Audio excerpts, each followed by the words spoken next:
નમસ્તે મિત્રો, રોની રેસીપી બ્લોગમાં સ્વાગત છે તમારું।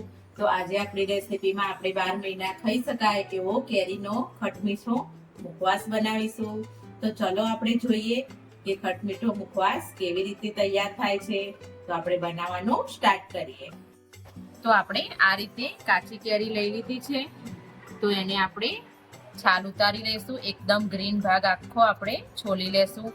સહેજે ગ્રીન ભાગ રાખીશું નહીં, એવી રીતે આખી કેરીને આપણે છોલી લેવાની છે। તો કેરીના આ રીતે મોટી થોડી જાડી સાઈઝ સ્લાઈસમાં ટુકડા કરી લઈશું। તો સરસ એવો આપણો મુખવાસ બનીને તૈયાર થશે। આનાથી બહુ પતલા ટુકડા નહીં કરીએ આપણે। તો બધી જ કેરીને આ રીતે આપણે કટ કરી લઈશું।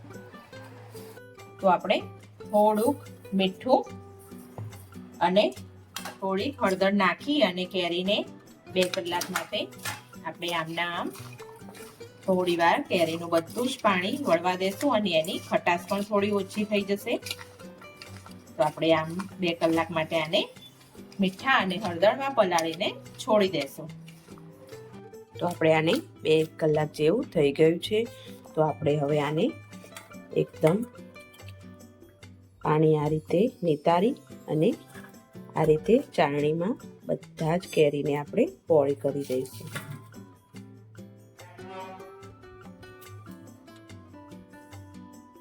હવે આપણે આને મૂકી દઈશું પંખા નીચે 2 કલાક માટે, થોડું ડ્રાય કરવા માટે, એટલે કે કોરું કરી લઈશું। તો ચલો આપણે હવે મૂકી દઈએ પંખાના નીચે।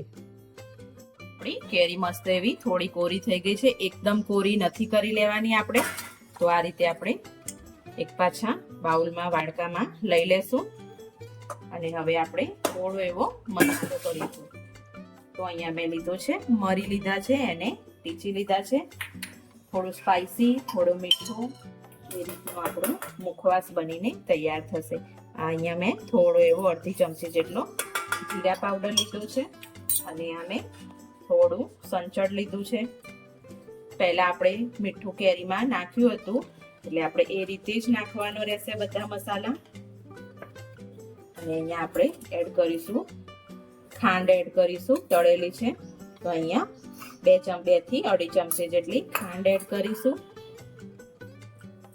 અને થોડો ગળ્યો સ્પાઈસી અને એવો લાગશે આપણો મુખવાસ।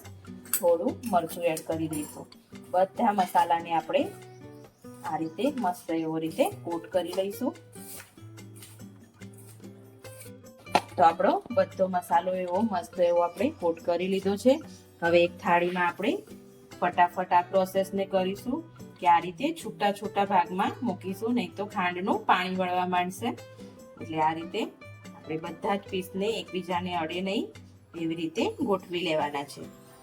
તો આપણે આ રીતે એકબીજાને અડે નહીં એવી રીતે આપણે બધા જ કેરીના ટુકડાને ગોઠવી લીધા છે। તો આને આપણે 2 દિવસ માટે તડકે અને રાત્રે પંખા નીચે રાખીશું। તો હવે આપણે તડકે મૂકી દઈએ। ચલો,